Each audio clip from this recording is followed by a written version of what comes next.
Morning to you. The government is to hold more crisis talks with the energy regulator today over rising gas prices. The business secretary says there's no cause for immediate concern over the UK's gas supply, amid concerns that some energy firms will go bust and household bills could jump by as much as £400 a year. The meat industry is also warning about the knock-on effects of price rises. A shortage of carbon dioxide means they can't slaughter animals humanely, and shoppers can expect empty shelves unless action is taken. Nick Martin has the latest. For the second day in a row, the Business Secretary, Kwasi Kwarteng, will have meetings about rising gas prices and the impact that that could have on households here in Britain. Yesterday, of course, he held meetings with operators, but it all culminated in him saying that he thought that the security of gas supply in the United Kingdom was not a cause for immediate concern. He said the gas system continues to operate, and he thought it would continue to operate reliably as we go into the winter months. He also said that he didn't expect gas supply emergencies this winter. The tone of what the Business Secretary said suggested that he had been reassured by his meetings, but today he'll want to know what the impact is on households. The fear, of course, is that a gas supply shortage, which will lead to price hikes, will be passed on by the companies to households. And this already comes at a time when inflation has seen its biggest rise on record this August, and all sorts of costs are rising, like food and fuel. So he will want reassurances as to how this will impact on the British people. We already know that the energy price cap is in place to protect people, and he'll want some reassurances about that as well. But of course, this comes at a time where Britain is experiencing supply problems. We already have a shortage of heavy goods vehicles caused in part by COVID and the pandemic and Brexit. But of course, we're also seeing shortages of food on shelves and companies trying to keep the supply chain moving. All of the ingredients are now lining up, which would suggest that we are heading towards a crisis. Gas is extremely in short supply. The price is rising every day. Kwasi Kwarteng, on behalf of the government, will want some reassurances that this will not develop into a serious situation which will need real attention. Well, Mr Kwarteng said last night that volatile gas prices underscore the need for more investment in renewable energy. The Prime Minister is to hold meetings in New York and Washington on Monday to try to galvanise action on climate change ahead of the COP26 summit in Glasgow. Boris Johnson will make a speech at the UN General Assembly and then head to the White House for his first visit since President Biden took office. He said he'd be pushing world leaders to take concrete action on coal, climate, cars and trees. Now, more than 1 million people in England will be sent an invitation this week to get a coronavirus booster jab. If you are included on that list, you've got to be at least 6 months after your second vaccine to be eligible. Let's talk to Milena Veselinovic, who's in the newsroom. So, who falls under this? Who's eligible for a booster? Well, it's the same as first time round. It's people aged 50, those living and working in care homes, the frontline health and social care staff, as well as anyone who is clinically extremely vulnerable and anyone aged 16 or over who is at particular risk of COVID. But what's quite interesting is that regardless of what vaccines they had first, the booster jab will be either the Pfizer or half a dose of Moderna. People will only get the AstraZeneca as a booster if they're allergic to any of the ingredients in the other two jabs. Now, we don't know the full reasons behind this because the research into different combinations of vaccines can't be published for commercial reasons. There are some clues, however. The scientists working on this trial said that some combinations of vaccines showed a several-fold increase in antibodies. You can assume it's the ones that they chose. AstraZeneca also has been linked to some very rare but potentially life-threatening blood clots. So you have to wonder whether that that may have informed some of the decision-making by the Joint Committee on Vaccination and Immunisation. But this is all part of the government's plan to try to prepare for what they said could be a bumpy winter ahead. And the hope is that if you give the most vulnerable in society that extra layer of protection with a booster jab, it will be hopefully enough to keep a lid on infections and avoid any restrictions this winter. OK, Milena, thank you. Well, let's talk to Dr Graham Jackson, Senior Clinical Advisor at the NHS Confederation. Good to see you this morning. How important is this booster vaccine for those who are being singled out for it? I think it's crucial, and crucial for those individuals and for the system. As your correspondent just said there, the burden of COVID is going up. If we can contain that illness, then we'll help to reduce the overall pressure.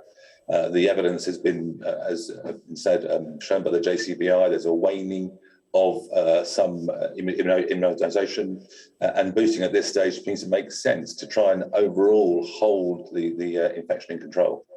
I mean, in terms of the sort of mixed jab approach, which is, well, going to apply to those people who haven't already had the Pfizer vaccine. I mean, we know there's been a lot of research that's been going on about mixing the vaccines. Are you confident that does produce a better immune response? I think I'm as comfortable as anybody else is. I'm not the expert, I'm not the virologist, I'm not on the JCVI looking at the data. We've got confidence that the specialists have looked at this data, and this is a decision they've made. I mean, this is made because we want to get the best penetration of cover. We want to make sure we've got the most people immunised to the highest level, which keeps our infection rates down, keeps our hospitalisations down, and keeps our mortality rate down. I mean, at least with all of this, I mean, there's a lot of talk about uptake at the moment, particularly amongst the younger age group. I guess you can be pretty confident with this, that uptake is, because of the people you're targeting here, that uptake is going to be high. Well, I would hope so. Certainly, this first group, and that we expanded out, we've seen very good uptake in the first primary and second stage of COVID. We're going into the flu season as well, so we've got opportunity, people coming up for their flu vaccinations. So, and where possible, those be given together. That may not always be the case. So I think we've seen really good coverage, although we want to make sure the coverage is as best as possible. Getting as many people as immunised is the aim. In terms of the logistics of this, how much of a strain does that put on the NHS? I mean, you talk about the flu vaccination. I mean, if they can combine those vaccination clinics, that's one thing, but it has the potential, at least, of being quite a difficult situation, doesn't it? Putting on even more vaccination clinics. Absolutely. Let's not underestimate the challenge of the logistics of doing this at a time when the NHS is already under significant pressure. All aspects, I don't need to tell you, all aspects of the NHS are under pressure. But that extra bit of effort to get these vaccinations through, to try and turn the curve on the COVID disease, reduce the number of cases that are out there, will reap benefit in the longer term. The workload is there from a multifaceted environment. It's the backlog, all the stuff that flu coming into the winter.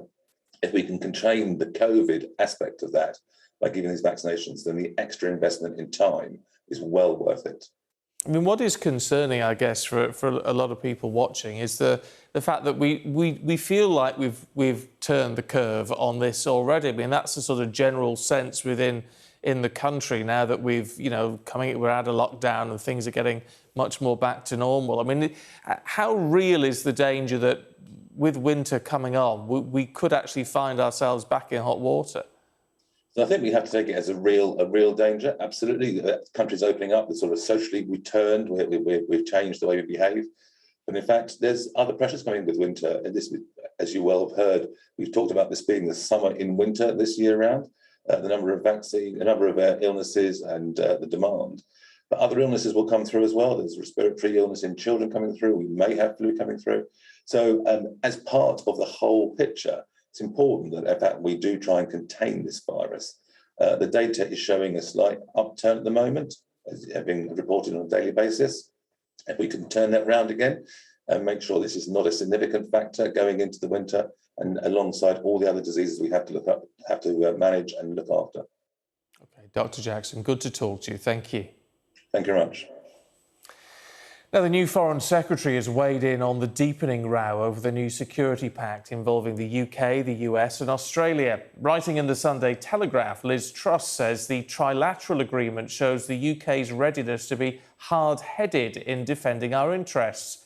France, though, is furious at being excluded from the agreement and losing out on a multi-billion-dollar submarine contract. The Elysee Palace has recalled ambassadors from the US and Australia and accused the UK of permanent opportunism. Well, Trevor Phillips spoke to the former US Defence Secretary Leon Panetta, who said the French should be more supportive.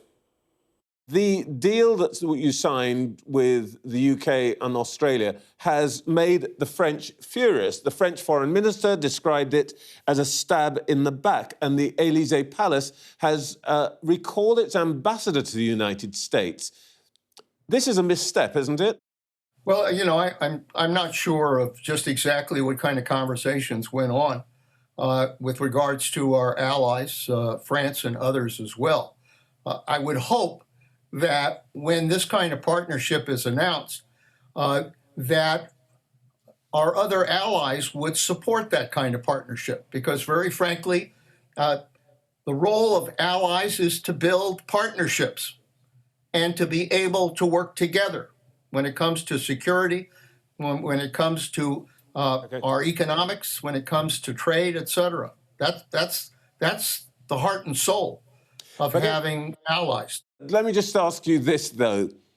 That the French said that this behaviour looks like something that Mr. Trump would do. Isn't that the biggest insult that anybody could level at a Biden White House?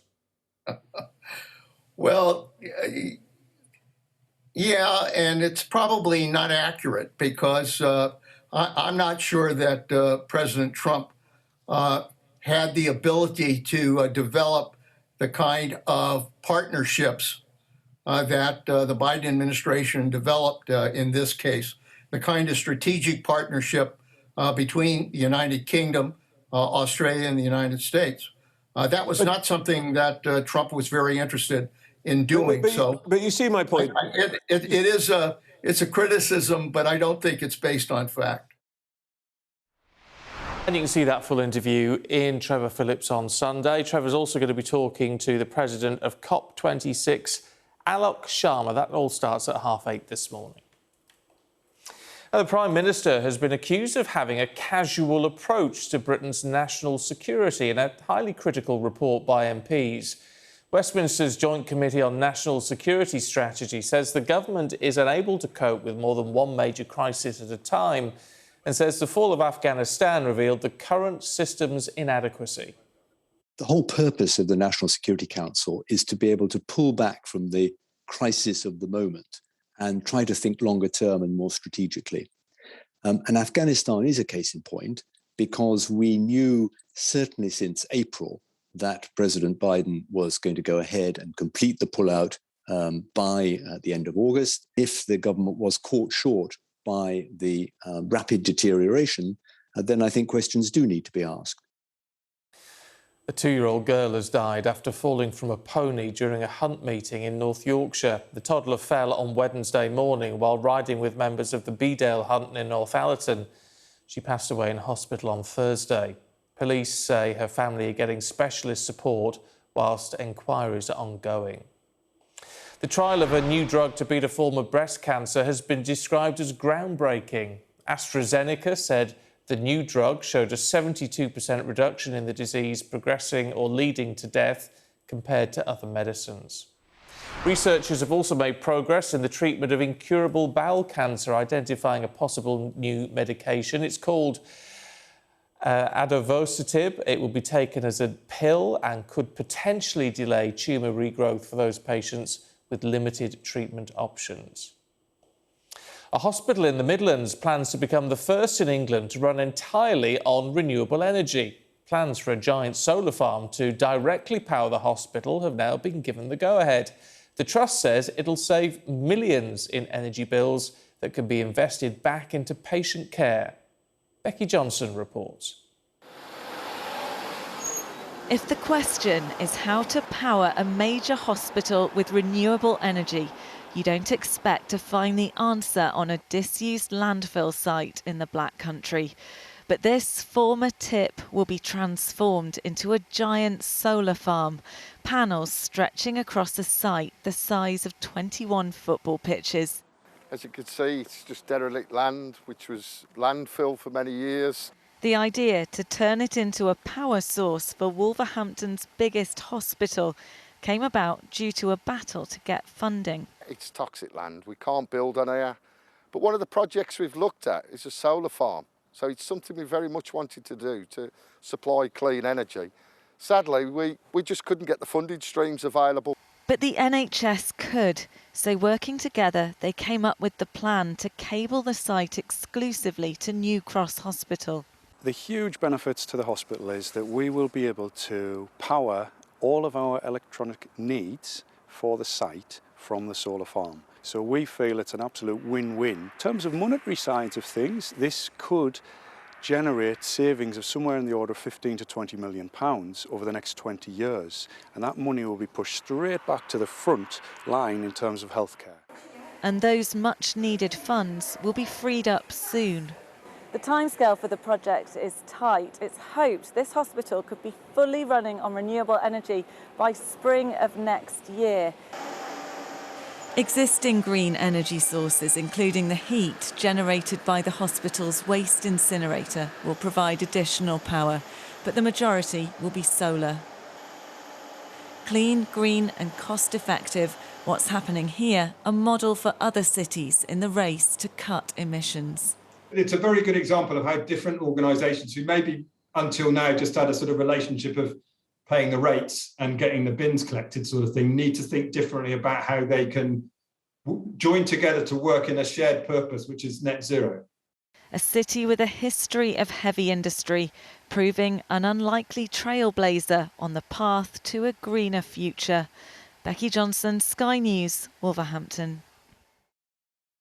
Now, 4 space tourists have ended their trailblazing trip to orbit Earth with a splashdown in the Atlantic off the Florida coast. There she comes. The SpaceX capsule contained the first all-amateur crew to circle the world without a professional astronaut on board. Now, this is not going to be good for you. A couple from Dudley in the West Midlands got the fright of their life after they found a snake in the bedroom. Police were called to handle the situation and they used batons to lift the snake into a shoebox covered in holes. It was later identified as a 5-foot female python, with the couple saying they had no idea how it got there. I mean, what would you do? What would you do? Terrifying. Now, let's have a look at the weather for you. It's going to be some rather heavy thunderstorms for some of us today. Fairly unsettled over the coming week as well. Once any mist and fog clears, it should be a bright start across Ireland and Northern Ireland, as well as South East England. Elsewhere, slightly more mixed, some patchy cloud around, some showers as well. For the morning then, the odd shower could pop up just about anywhere, but central England will see some particularly heavy downpours. And then in the afternoon, more showers breaking out. This time the heaviest will be across eastern England. Some of those downpours heavy, thundery, slow-moving, and it could trigger some localised flooding in places. Carly joins us now. Good to see you this morning. How important has it been for lockdown, during lockdown, for you to sort of experience and try out different styles of music? I mean, this album was such a challenge to make an album of this sort during such a trialing time for all artists across the world. But coming out of this now, it feels like such a celebration of music. I mean, I'm having the opportunity to sing with artists that have inspired me for years. So it really does celebrate music across all genres. I'm not just performing and duetting with tenors as you would normally hear sopranos do. I'm singing with people like Tony Hadley, Elaine Page, who's been a huge inspiration to me from as long as I can remember, Paul Carrick. You've just seen Brian Marcanu-Mason, who is also from Nottingham, so that's very special. It feels something really, really special in it. I suppose it's a way of saying music's back and we're all back here together. Do you think because we've all had a bit more time on our hands to try out new things, we were just talking about the Emmys and all the sort of TV box sets we've been watching, do you think we've listened to different sorts of music as well? Absolutely. I mean, it's really interesting how we've all suddenly had the time to be able to listen to music in a way you wouldn't normally do.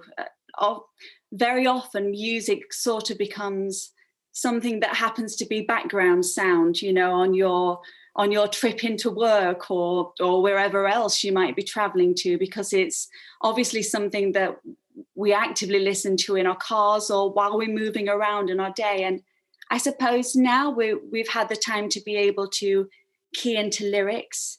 And it's also been an extremely important time to remember how important art across the whole artistic spectrum is for all of us to enrich our lives. Yeah, I'm quite intrigued by the fact you're going to Malta later on this week, aren't you? Taking part in a concert to celebrate Queen, one of my very favourite bands, and you're going to be performing Barcelona. Now, that's tricky, isn't it? Because you've got obviously not only the late great Freddie Mercury, but also the late great Montserrat Caballé. I mean, it's that's a very tough act to follow, to try to emulate. Absolutely. I've been having a ball practicing the song here. It's very fortunate. I live on a farm and there's no other houses too close to mine, because I think I would have drove a village insane practicing all of the different scales up and down that happens in Barcelona. It's so decorative, but we've got sheep at the moment and they seem to have been enjoying it. So far, so good. I'd love it. You could live next to me. I'd love to listen to that all day long. You talk about living on a farm. The countryside is very important to you, isn't it?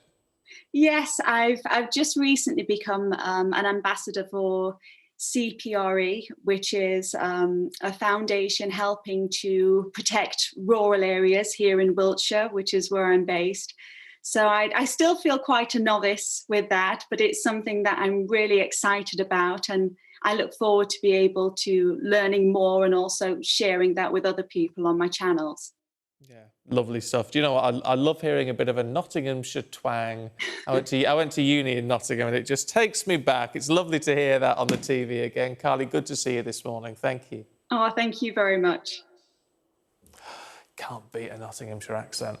Love it. Let's have a look at the weather for you now. I don't think it's going to be great if you're in Nottingham, actually. There's some rather heavy thunderstorms for some of us today, fairly unsettled over the coming weeks. So should be a bright start for Ireland and Northern Ireland and southeast England, but it is more mixed elsewhere. Patchy cloud around, some showers. In the morning, we're going to see the odd shower pop up almost anywhere, but it looks like it is going to be central England, which sees some particularly heavy downpours. For the afternoon, more showers breaking out, the heaviest in eastern England. Some of those could be heavy, thundery and slow-moving, so it could trigger some localised flooding. Political editor of the Sunday Mirror, Nigel Nelson, and the entrepreneur, Joanna Jensen. Good to see you both. Nigel, can we start with the Sunday Express front page? Indeed we can, and this is about Boris Johnson flying to New York today to speak at the UN General Assembly. But of course, the real business will be done later when he goes to the White House, and that's to try and mend bridges with Joe Biden after relations between the US and Britain soured over Afghanistan. This is a really important meeting that now we're out of Europe. Britain really does need the US more than ever. We need it for trade, we need it for defence, and as a kind of big brother to our little brother to try and keep up our status in the world. But we do also need, within that sort of dynamic, we need the USA to listen to us, don't we? Not just be their puppy. Well, absolutely. I mean, that's what we'd hope for. But I just think we have to accept that as far as the special relationship goes, an unfortunate term which the US tend not to use, as far as that goes, that we really are the junior partner. And so I know there's a lot of criticism of this in this country, but at the end of the day, what Boris Johnson really needs is the support of Joe Biden if he's to make a success of post-Brexit Britain. Yeah. Joanna, what's the Times got? A crash diet for Britain. That's right. And this is in the business section, and it's telling us that Britain needs to go on a crash diet. And this is all down to the lack of labour force, particularly hitting farming.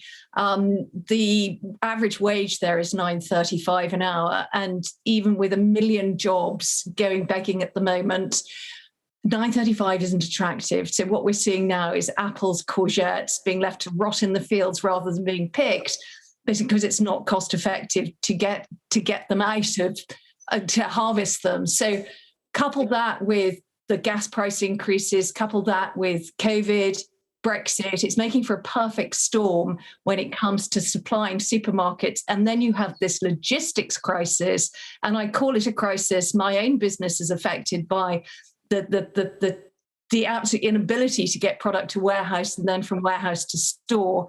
You're looking at a pretty grim future in the next few weeks, and certainly leading up to Christmas when it comes to supplying supermarkets and other retailers. It's interesting. You say 1 million jobs on the go, but people don't want them because we're not paying enough. Now, if we pay more, that means we've got to pay more in the supermarkets. Have we been over-reliant in the past on... We talk about all the labour from Europe, but have we been over-reliant on just labour which has been too cheap? I think there is some of that, but it's very much the way that this country has worked, and it's allowed us to bring in people who aren't able to work in their own countries, aren't able to find work in their own countries, and are willing to do these jobs here, which is amazing. We as a nation have been incredibly spoiled, I think, and now we're paying for this. And I think we are going to find ourselves having to take different jobs, and jobs that maybe aren't as attractive as we'd hoped. Yeah, Michael, it's interesting. To the Sunday Telegraph, Nigel, and the dreaded smart motorways. Yeah, this is another story about the dangers of smart motorways, where the hard shoulder is replaced by a fourth lane. In this case, it was a horse box which broke down on the M6. And before that there was any chance to actually close the lane, it was hit by a lorry, and the show jumper Disney had to be extricated in a sort of 5-hour operation to get him out of the wreckage, and had to be put down. The problem really is that smart motorways really aren't terribly smart. That too often the inside lane doesn't get closed quickly enough, and a number of people have been killed. What there needs to be is an urgent review to either make them safe or abandon the wretched things altogether. I mean, I have to say, so I drive along the motorway every day coming to work, and there's always one section which is sometimes a lane and sometimes isn't, but people seem to drive down it whatever the signs say nowadays. I mean, it's hugely dangerous at times. You do wonder how there aren't more accidents. Well, exactly, which is why what you really need is to keep the hard shoulder. I mean, the idea is that there are pull-off points, but if you break down somewhere between those pull-off points, actually what you're in is a live lane, and you're at huge risk when that happens. Yeah. It seems. Are you in agreement with that, Joanna? I am. Too often I read about these terrible stories, and it happens all the time. It's not just headline making news. It does happen quite frequently. And I think we need to look again. I agree with Nigel wholeheartedly here. It's interesting that they just seem determined to press ahead with that, come what may. Let's have a look at musicians, Afghan musicians in particular, Joanna, in the Sunday Telegraph. Yeah, well, this is in the arts section, and you know, this is sadly something we all take for granted. But musicians in Afghanistan have now been silenced because the Taliban incorrectly believe that the Quran tells them that music should be outlawed. And so what we're hearing is another part of Afghanistan being silenced. So their traditional lute, the rabab, has been shut down. And it's now actually really a metaphor for the whole of the Afghani peoples, that they are unable to speak and voice anything without fear for their lives. And terrible stories about individuals really having to move house, and actually one particular woman fearful that she's actually being poisoned by her family simply because she is a musician. Oh, heck. Nigel, in the Sunday Mirror, LGBT cenotaph. Yes, I mean, it's astonishing to think that although homosexuality was legalised in this country in 1967, it remained illegal in the armed forces until 2000. And that meant that LGBT, gay men and lesbians were chucked out of the forces. Some of them went to jail as a result of investigations.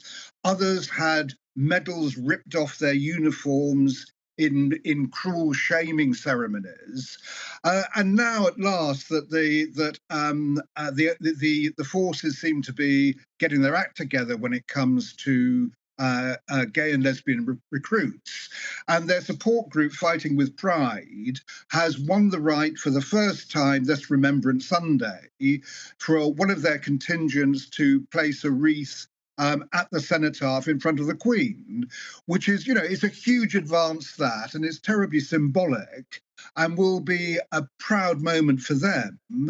It'll also be incredibly emotional for them too. Yeah, but of course there is the sense within a lot of, gay people serving in the military now who don't want to be singled out in any way. They just want to be part of the team and sexuality not even be considered. No, but I think that the case is that that is exactly what is happening at the moment, that the forces are very open. We're probably one of the best in the world for that now. But these are veterans who served before 2000, and their treatment was absolutely appalling. They lost pensions as a result of doing that. And what they want, and I think rightly, is they want an apology from Boris Johnson for how they were treated. They want royal pardons, rather like the codebreaker Alan Turing was given. And most of all, they want to get some compensation for the pensions that they've lost for being chucked out. Yeah. I'm surprised that hasn't happened already, to be honest. Let's have a look at the Sun on Sunday, just to finish off, Joanna, and Liam Gallagher on a helicopter. Well, you see, this is it, the life of the rich and famous. It's not all sunshine and caviar. Recent Isle of Wight festival this weekend, Liam Gallagher fell out of his helicopter, face planted, and is sporting a very bruised and damaged face. So, it's not very rock and roll, is it? Oh, how high up was he? How high up was he when he fell out? Where was he? Well, they're not 100% sure. It was either to or from the Isle of Wight festival. Someone's actually sort of purported that maybe he face planted actually on the helicopter itself as he was running to, energetically get into it. But poor chap looks a little bit bruised and damaged. He does. But it only adds to his reputation of being the bad boy of music, so I'm sure he'll be all right. Dear me. Shouldn't get in a helicopter. Lovely. It's been good to see you both this morning. Thank you very much indeed. Do stay with us here on Sky News Breakfast. Coming up, we're going to be talking more about energy prices, and there's some real concern about what could happen to gas prices. So the government's holding more crisis talks with the energy regulator today as gas prices soar. That'll bring in a whole host of concerns, not only about the bills that we're going to have to pay, what it's doing to meat production and packaging in the UK, on top of all the other shortages we're seeing at the moment. And indeed, could energy firms themselves struggle to survive? We'll bring you the very latest in just a moment.